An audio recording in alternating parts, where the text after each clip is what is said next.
If there's one television character whose life feels absolutely aspirational, it's Carrie Bradshaw. Sex and the City took the world by storm with Carrie Bradshaw's amazing shoe collection, her luxurious life, and her gorgeous apartment. She lives in the Upper East Side and is a total style icon with some really cool dresses. But her spending patterns have been a topic of conversation and controversy for years and even attracted some disagreements in the writer's room. Over the years, this show seems even more unrealistic since the cost of living has increased and it's even harder to rent an apartment. But even at the time, Carrie's life didn't seem attainable for most of the viewers. Now, I quite like this show. It's quite good. But I will say that this show did romanticize greatly women being financially dependent and not making good money decisions, and really romanticized a way of living that is not practical. And our main character, Carrie, was not just entitled and lazy at times, but actually really romanticized this idea of being financially irresponsible and a damsel in distress. So let's get into what effect this show had on women at the time.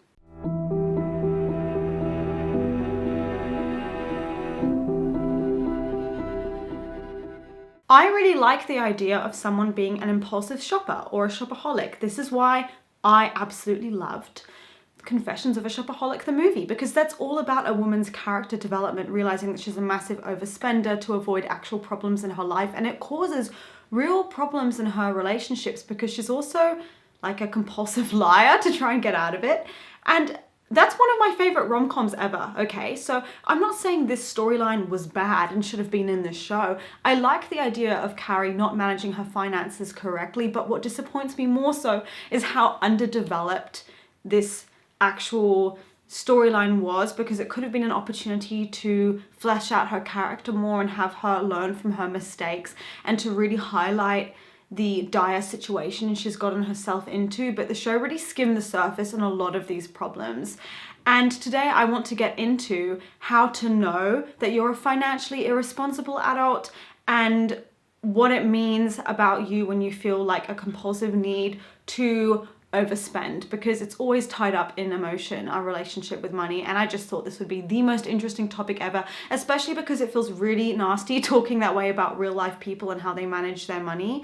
But somehow it seems less mean when it comes to fictional characters. And I've seen quite a lot of these videos circulating on YouTube around this topic, but I wanted to give my own take on it. So let's get into it. But first, I just want to show you my dress because it's really cute. It's from Divided.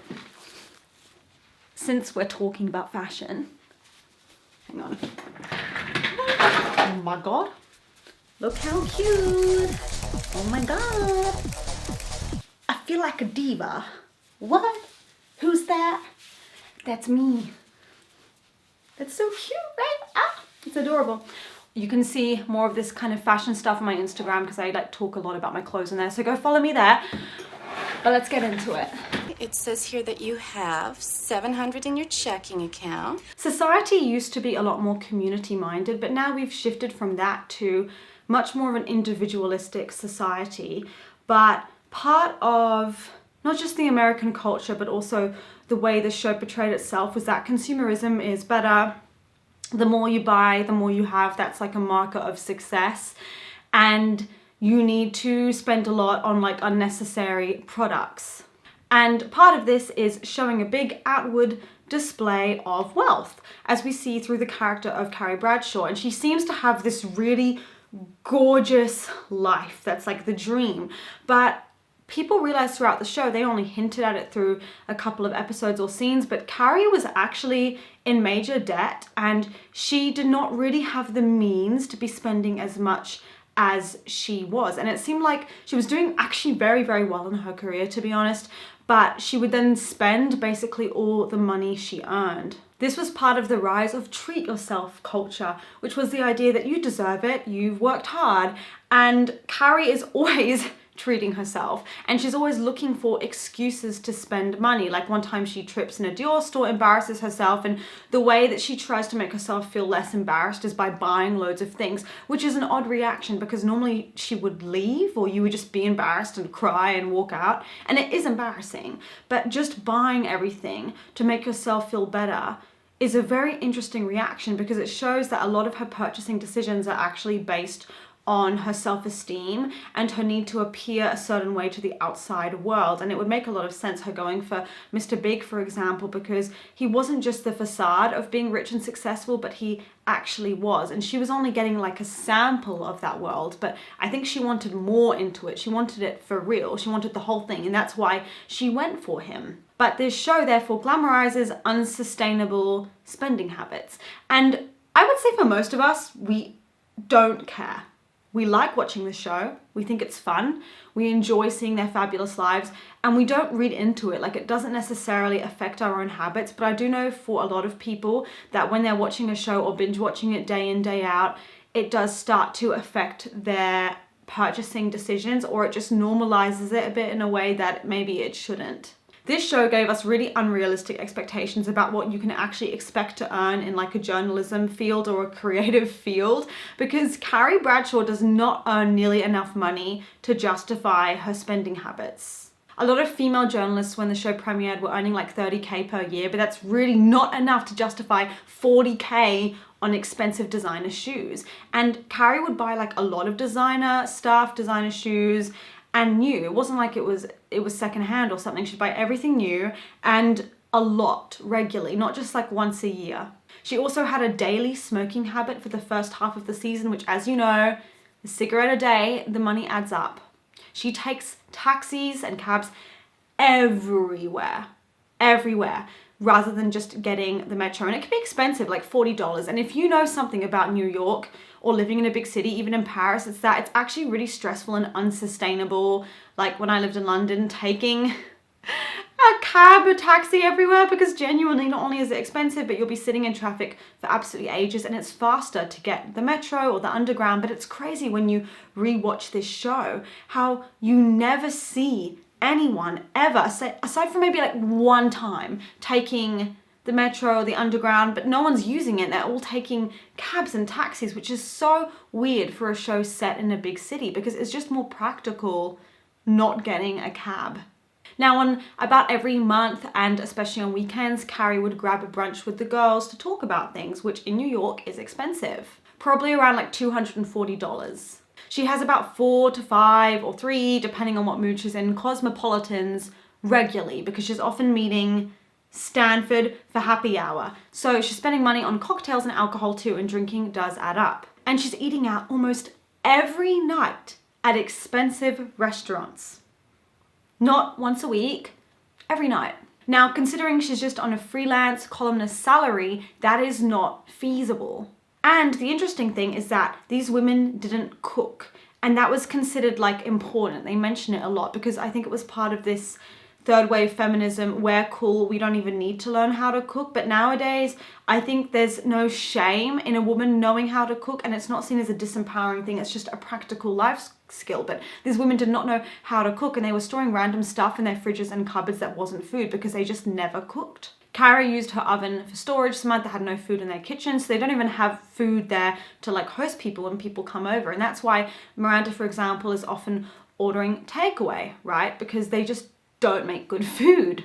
In fact, the Chinese restaurant downstairs memorized Miranda by the sound of her voice because she makes orders so regularly. Now, Miranda, I could understand her getting her takeaway. I don't think that's gonna harm her or drain her bank account. But in Carrie's case, it was interesting because we see her digging herself into more and more and more of a hole where she's actively falling behind and draining her bank account with these spending decisions. She's never getting the subway because I think that it conflicted with the kind of woman Carrie wanted to be, which was someone upscale and fabulous. And in one scene, Carrie says, "When I first moved to New York and I was totally broke, sometimes I would buy Vogue instead of dinner. I just felt it fed me more."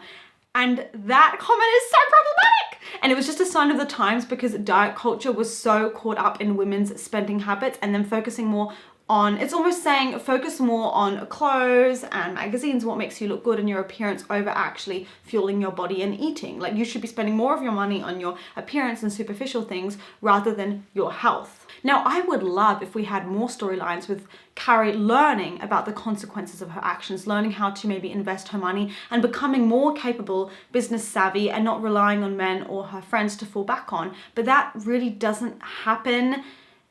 And it's a shame because I wanted to see her learning more about this. We hear that she has debt and tons of it, and there's a lot of episodes dedicated to mentioning her financial troubles.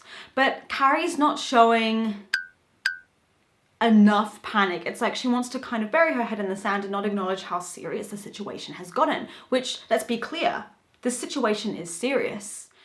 This is the psychology of someone that has a proper, almost chronic spending habit, is that it becomes a habit.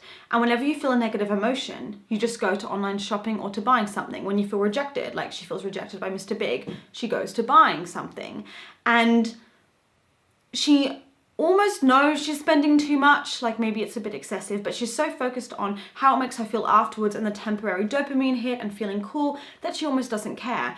And I would say Carrie's very avoidant because we see that she's an immature adult, which ties into her making reckless decisions, not thinking ahead and not planning ahead and valuing all the wrong things. And we see that she's chasing after Mr. Big for a lot of the show. Now, I was taught growing up that you need to leave at the first sign of disrespect. You don't wait. You don't check. Okay, you don't go, okay, I'll leave the third time or I'll wait it out a bit. You shouldn't have such a high tolerance for bad behavior, but she stayed and she put herself in situations knowing she would be rejected by him, knowing it would make her feel bad. And what's interesting is she's showing a lack of self-protection and a lack of safeguarding her energy. She doesn't have that survival self-protective instinct because she's got low self-esteem and a poor self-concept. And what's so interesting is this comes through in her finances because she doesn't have a retirement plan. She doesn't have savings. She doesn't have investments. She doesn't own any property. She's not thinking practically about how can I make sure I'm protected in this world. So this is a her thing. This isn't just about money. This is who she is in the world, which is that she's basically reckless and she's not putting herself first. And it's actually very, very dangerous as a woman to be in this kind of financial situation. The interesting thing is that Carrie's job is based on her writing output, so there's a fluctuation month to month, which is why it's not good to just be assuming that you'll get a lot of money next month because you don't know what's happening. Actually, a lot of social media jobs like this too. It depends on your output and frequency, right? But the show is apparently based on the writer Candace Bushnell's actual life, where cost of living was more affordable everywhere, and she had a successful job and she met a lot of rich people. And according to today's currency, it was about $1,700 per column today. And she told the New Yorker in 2022 that she used to make $5,000 per month for her Vogue People Are Talking About column. So obviously she was slaying life, and it's really, really cool that she, when she wrote the books, used that to infuse it into Carrie's character with this romanticized version of New York, and I think that's awesome. I do. But obviously they changed a few things in the show and modified it, and what I didn't like is that it's not just her that lacks this self-protection, it's some of the other women too who make decisions that assume that a man will be their financial safety net. And I'm going to get into that in a bit. But Carrie is reckless with everything. She's reckless with her relationships. She's reckless with her actions and her money. For example, credit cards. She just does not, she just throws stuff and she doesn't care and she doesn't check what's on the card. The money she spent on shoes was probably spent using credit cards. And she was carrying a credit card balance month over month, which explains why she literally had no money and she was still spending stuff. She does mention credit card debt a few times on the show, but nowhere near enough to emphasize how worrying this actually is. Because the show, again, romanticized the idea of just grabbing a card, swiping something, buy whatever you want, as if there's just this magical money that's going to appear and pay for everything. And it's interesting because Carrie is in denial that Mr. Big doesn't want her, he never wanted her, he never did, and he died still not really wanting her because she was his backup. And that denial and that inability to face the truth also comes through with money, because she knows there's a problem, but she's not actively trying to change anything, and she is almost avoiding looking at the money on there, and she's avoiding budgeting. She doesn't want to find a way to like manage her finances, do a little spreadsheet, see where the money's coming in, where it's going. Like, she doesn't want to take responsibility for her own life. I would say she was spending about $15,000 to $30,000 every year on designer clothes. Day of shopping. Let's say she eats out like 3 to 4 times per week. It's probably like $800 to $1,600. It's hard for me because like I normally think of things in pounds and I'm like changing it to dollars, but you get the idea. It's just more than she can afford, considering she doesn't have any investments, she doesn't have a business, she's not doing any like side hustles, she's just got her job. And this is before she started publishing books, keep in mind. And this show plays into this idea that men will save you and they'll be your plan, so you don't need to worry. And for a show that's meant to be about empowering women and independent women, it's kind of surprising how unindependent they are. Carrie spends the night with a handsome French architect, and he thinks she was an escort, so he leaves her $1,000 on the nightstand, and she uses the money to pay back that overdue credit card bill. This is the kind of message that the show is sending, which is that there's nothing bad going to happen because the money's just going to fall into your lap and everything's going to sort itself out. And you see the same thing with how Carrie approaches Charlotte asking her for money.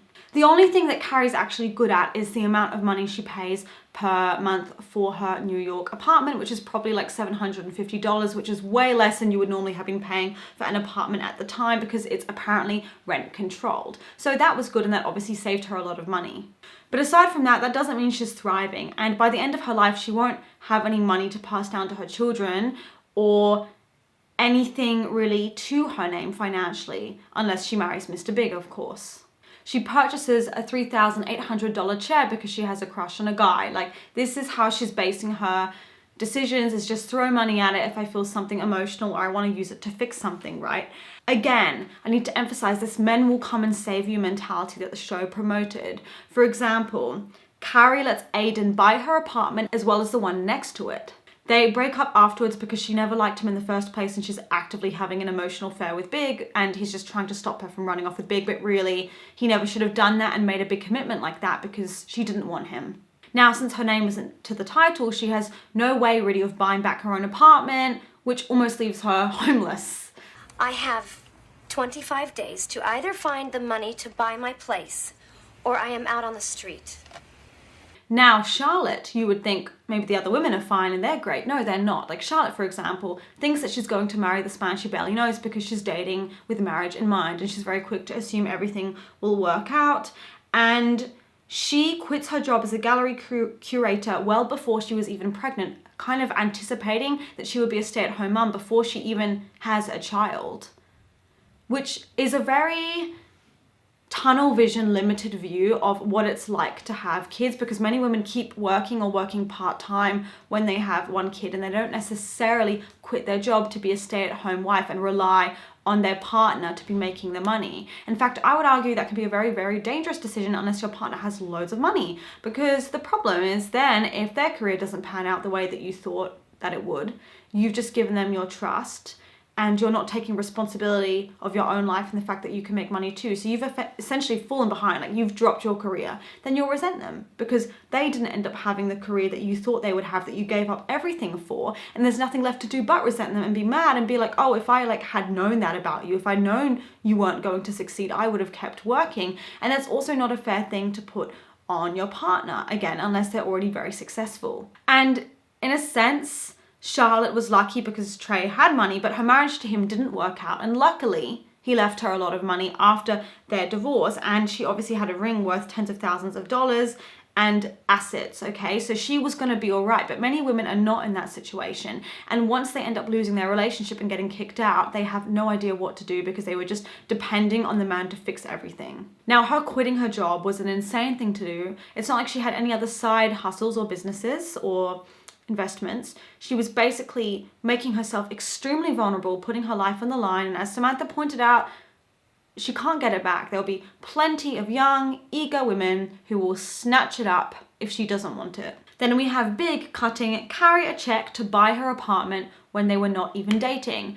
This is the one moment where you can see that he is actually messing with her head and giving mixed signals around how much the relationship meant to him, because normally he was very clear with her that it didn't mean anything, but by him doing this, it undermines that and it makes it seem like actually maybe he wanted to help her or something, because even though that money to him is meaningless, it's like pocket money, for her it really, really meant a lot, and she probably thought, oh my gosh, like he's trying to save me, like he's so in love with me, which is why he shouldn't have gotten involved and helped her out like that. Now, Carrie wanted the money in the bag because it wasn't just the bag, it's about what the bag represents, the symbolism of the bag and what it meant about her.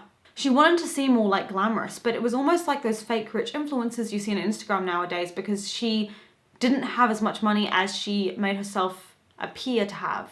In just one Sex and the City season, she wears 140 different outfits, 100 different handbags, and 120 different pairs of shoes. Now, I was shocked when she's sharing that she spent 40k in shoes and she has nowhere to live, that Samantha and Miranda are so quick to just volunteer to pay for this woman's down payment and basically step in for her, because normally these two women, Miranda and Samantha, seem to be the best at managing their own finances and slightly better role models, but they're basically treating her like a child and trying to fix the problem for her, which I was really shocked by, because she's never going to learn if people keep throwing money at her and gifting her free stuff that she doesn't deserve to try and solve the problem, because then she'll never learn to take responsibility for herself and her own life. And I frankly don't think that there should be anybody offering to do that. Now, I'm glad that Samantha and Miranda weren't also deeply struggling, or every character would have been the same. So I'm glad they were business-oriented women who buy their own apartments and they have lifestyles that are more within their means. And they have savings, so that's great. And honestly, bad bitches, congratulations. The problem is the men they were picking. For example, Steve and Miranda. What is this couple? Nope. No. Now, there's plenty of couples in media who work out where it's they call it like, what is it? The princess and the pauper? That's not it. But you know, where like the woman comes from this really rich family and the man's like in a different social class and they fall in love. It's giving Rose and Jack from the Titanic. It can work out. You can have a genuine relationship where the guy doesn't resent her for having more money, right? But with Steve and the whole suit situation and him and Miranda, it was just a perfect example of career women who have got their lives together, being with men who are frankly intimidated by their success. They don't know their role anymore and they don't know what they're bringing to the relationship, and they wish their partner was more dependent on them, but she's got her life too together and it makes them feel inferior. And this is why these relationships never work out, by the way, and I just would never stick around for somebody like Steve, because we don't like men who are intimidated by bad bitches, okay? So Miranda is an absolute tragedy, train wreck, just depressing, honestly, because really, ultimately, she settles down for a broke boy, okay? And for someone who, more importantly, has the mentality of a broke boy, because he's not actually happy for her and her success. So it doesn't matter that he didn't go to a super fancy school or college, he didn't have the most fabulous job, like, okay, not everybody has that, that's totally cool, but it's more that he was shaming her and he was dragging her down. He pressured her to get a dog, which he didn't take care of. He shamed her for not having much time and working, so she couldn't spend time with him to watch him play basketball or do dumb stuff. So it's like he was sponging off her and he didn't understand that actually she didn't have much time for him because she was busy. And he would make her feel bad that she couldn't regularly stay up to 3 a.m. to sleep with him, even though she has work the next day and she's tired and busy. So it's just him basically taking from her. And that's the problem with a lot of these 50-50 relationships. They can work, but a lot of the time it's the man taking. I get it for free, I don't need to do anything, I don't need to be generous with you, and you're just gonna keep giving, and I don't feel like I need to give back to you, right? That's essentially what it boils down to, is selfishness. And that's the epitome of their entire relationship, is him going, humble yourself, you're not that great. And when this all culminated is when Miranda had this big party for her law firm. She needed him to have the perfect, tailor-made, fabulous suit. It couldn't just be some random thing.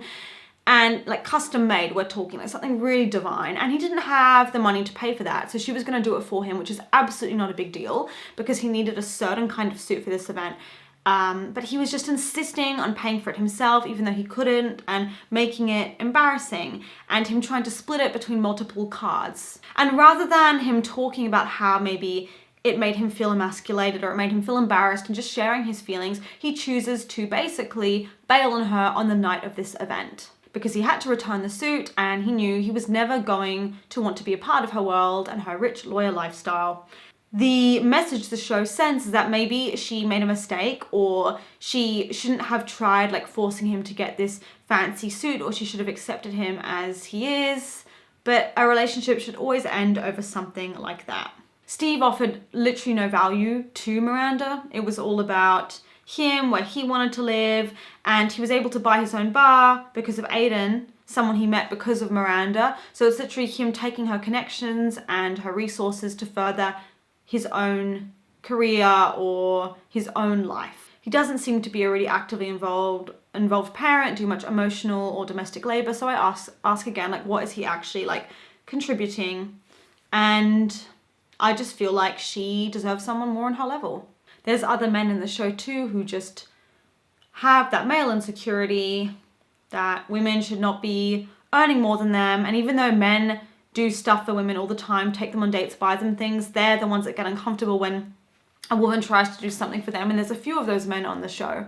Ultimately, it's them not liking women in power who have control over their lives, who have the power to leave. Because ultimately, when you have your own money and your own career, that's what it means. It means you have something to fall back on if the relationship goes wrong. And it means you have the power to leave and save yourself and provide for yourself in an emergency situation. This is why, again, I love the movie Confessions of a Shopaholic, and it's one of my favorite movies ever because it teaches us about what our spending habits really mean and what we're really trying to accomplish and feel, because it's all tied into emotion, what we're trying to feel by buying that thing. What void are we trying to fill? What emotion are we running away from by buying things? And often we're actually craving something else when we think we need a certain bag or a certain dress. And even though it's like a bit of a dumb, goofy movie, it has a really good theme there when the main character realizes that it wasn't ever really about the clothes, it was about something else. And it wasn't really fashion that she was invested in either. And when she starts having more emotional connections with people, she realizes that's what actually matters to her, and her being successful in her career, her making money, means more to her than spending, especially when she sees the terrible consequences that her chronic shopping addiction has on her friend, for example. Her best friend, who's always supported her, just cannot do it anymore, and she realizes how selfish she's being, basically, because she's sponging off people. And there was this, and it also affected her relationship with her love interest too, majorly, because she's lying and pretending she's being stalked by her ex-boyfriend, when in fact it's this guy trying to hunt her down about her being in debt, but she doesn't want to admit that because it's embarrassing, so she keeps digging herself into more and more of a hole and lying because she doesn't want to take responsibility of her own finances. And whenever she gets like the bill in the mail, she just tries to rip it up and make the problem go away, chuck it in the bin. But then there's obviously another letter and the situation escalates, and she doesn't want to basically admit the consequences of multiple bad decisions on top of bad decisions that have now come back to bite her in the ass. I love this movie, and I wish that Sex and the City had done something a bit more like that, because it addressed that there was something wrong with her. She had to go to Addicts Anonymous meeting to meet other like-minded people, acknowledging it was a problem, and she didn't want to at first because she was uncomfortable with admitting she had a problem. And I wish they'd done the same thing with Carrie, because that's basically what it is her having massive impulse problems, which directly ties into her shopping addiction, because she cannot just notice something and leave it. She has to buy it. I spent $40,000 on shoes and I have no place to live? It's not just about her wanting to look good or her wanting to attract a rich man through her style or her wanting to love herself and put effort into her appearance. It's about uncontrolled impulses, not being able to crush her own desires. Like, she has to act on every thought and every impulse immediately. And it's also her trying to basically self-soothe, like every time she has a pain or she feels rejected, to self-soothe by buying her more stuff, but it's ultimately harming her. And products are constantly marketed to women as this will solve your emotional struggles and emotional dissatisfaction, or this is actually a self-care purchase, it will help you cope with your stress, and it actually never does. Carrie is borderline bragging about her bad financial decisions, about the fact that she would buy Vogue instead of dinner, which ties into the terrible diet culture we had in like the early 2000s and how it influenced us. But also that she doesn't want to be healthy and take care of herself. She just wants to focus on what she looks like from the outside. I think she struggles with delayed gratification too, and not thinking about the effect it will have on her long term by making all these crazy purchases. And also her spending so much on cabs and taxis rather than taking the subway highlights to me that she needs to do this convenience spending, because I don't think she's capable of dealing with the stress of waiting for a bus or a busy subway, for example. And maybe she has anxiety, like she can't handle the noise of that, I don't know, but I think it was deeper than that. It was about her wanting to seem cool and luxurious to attract a rich man like Mr. Big. But actually, true empowerment and being a bad bitch is not just recklessly spending all your money on stuff and making decisions you can't afford, but it's being responsible, it's planning your future, it's having financial goals, which you didn't have, and marking them and keeping them. It's about having multiple streams of income, and most importantly, it's about believing in yourself and enjoying like the mediocre, mundane things, like having your coffee in the morning and not needing to constantly go out and be busy all the time. Like if she wanted to hang out with her friends and have a social life, they could have done a picnic, they could have come over to her place. They didn't need to be going out for all these dinners and validating each other's need to like spend stuff or whatever. Maybe that's part of it. Is, again, I think it was deep insecurity. She's trying to seem cool, seem like someone completely different to who she actually is, which is someone who has loads and loads and loads of money, and she's trying to compete with all these other New Yorkers who are rich, and she's almost trying to keep up with her friends too and show off and seem cool and show that she's going out to all these great places, and she can't just like sit at home or bake something at home. Like she's actually actively rejecting that and boasting about how she doesn't know how to cook, and actually like she's so independent and so great basically, and so empowered and so career driven that she doesn't need to know how to make bread or make eggs or anything. And it's crazy because actually now I'd say that the true value is in financial planning and budgeting and being in control of your future and your finances, and not just trying to like date a rich guy to fix all your problems for you, because that's basically what she was doing, you know. And she didn't even choose a good one. She didn't even choose a good one who liked her and wanted to provide for her, wanted to protect her. In that case, slay. No, she chose one who was basically going to treat her like trash and wasn't really like emotionally generous with her anyway. So he wasn't really like giving her, I mean, sometimes there were moments where he was generous, of course, obviously they had their great moments, but overall, like, she was barely more than a booty call to him, and he just did not see her as wifey, so she didn't even do that correctly. And yeah, she was a compulsive shopper, and they kind of made it into this joke or a personality trait that made her quirky, but actually it was genuinely a pathology that needed to be addressed. Like it was an active problem. She was also a hoarder. She's a massive hoarder. No one talks about this. This girl hoarded. She didn't want to sell her stuff to maybe pay back where she was in debt and sell it online. Like she just stores these bags of clothes and shoes just to buy everything she looks at and keep it, which when you're living in a small apartment, who wants that, frankly? It's going to be all crammed in.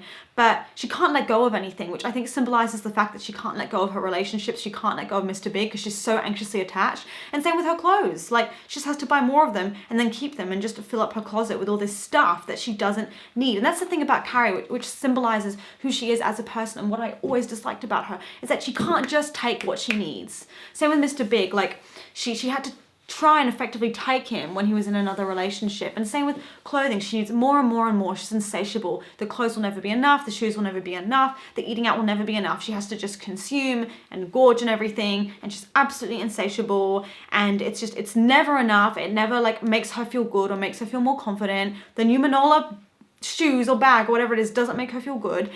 And it's so interesting because that's kind of how she is with Mr. Big and in her romantic relationships, where it's kind of like it's never enough. Like she needs to be validated, and it still doesn't give her what she's searching for and what she's craving, because she's just got like this emptiness inside her basically, where no matter what she does, no matter what she buys, that void cannot be filled. And I think that's when, you know, you've actually got like a shopping problem, like in Carrie's case, or just in everything, in the way she was consuming everything, because ultimately it was to run away from her demons and her emotions by keeping herself really busy, really active, going out with her friends, buying drinks, and trying to create this image of herself that wasn't actually based on who she was. Appearance only goes so far, like you need to change yourself internally, but she wasn't. And it ultimately, her buying all this stuff symbolizes who Carrie always was as a person, which is a taker. She needs to take things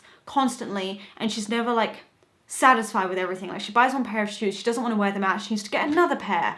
And that's how she basically was with everything. And maybe if she fixed that, she would have been like a happier person. But if you want to see my other Sex and the City videos about Natasha and about Carrie and Charlotte's friendship, I will link my playlist down in the description, and I will see you guys for the next video.